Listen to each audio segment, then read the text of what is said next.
Արդյոք այս պահին Երևանի և Բաքվի միջև քննարկում խաղաղության պայմանագրի ստորագրման վերաբերյալ ոչ բանակցություններ Բնականաբար Հայաստանը աշխատում է եւ դա ավելի շատ հրապարակային դուք տեսնում եք, որ Հայաստանը շարունակում է աշխատել, որպեսզի առաջ մղի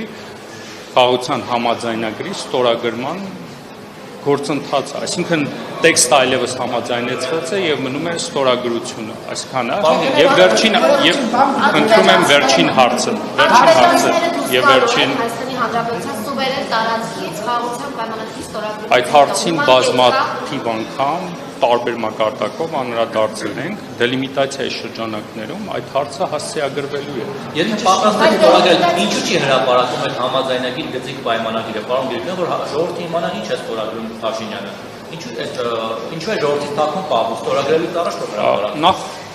կցանկանայի նշել, որ եթե ուշադիր հետևեք հրապարակային ամբողջ քննարկումներին, խաղաղության պայմանագրի վերաբերյալ մանրամասն տեղեկատվություն հանրության հետ կիսել եք։ Ես հասկանում եմ,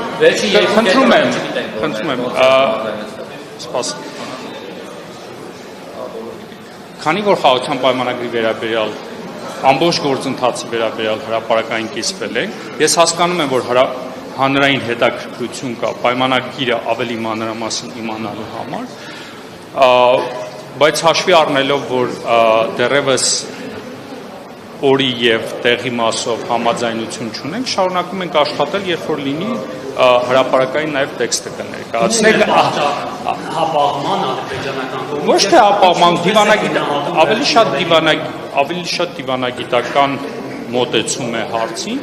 եւ քանի որ հրապարակային ենք եղել բանակցային ամբողջ գործընթաց կիսվել ենք հանրության հետ, ապա ես որևէ խնդիր չեմ տեսնում այդ։ Երևանը կոնկրետ տեղ առաջարկել է ադրբեջանական կողմից։ Կոնկրետ տեղ չէ, բայց Հայաստանը պատրաստ է քննարկելու, տեղը համաձայնեցնելու ադրբեջանական կողմի հետ, դրանք պետք է գիտեք ոնց խաղաղության պայմանագիրը կարծում եմ եթե ստորագրենք ինչ որ մի բալանսավորված տարբերակով կստորագրենք դա քննարկելու հարց է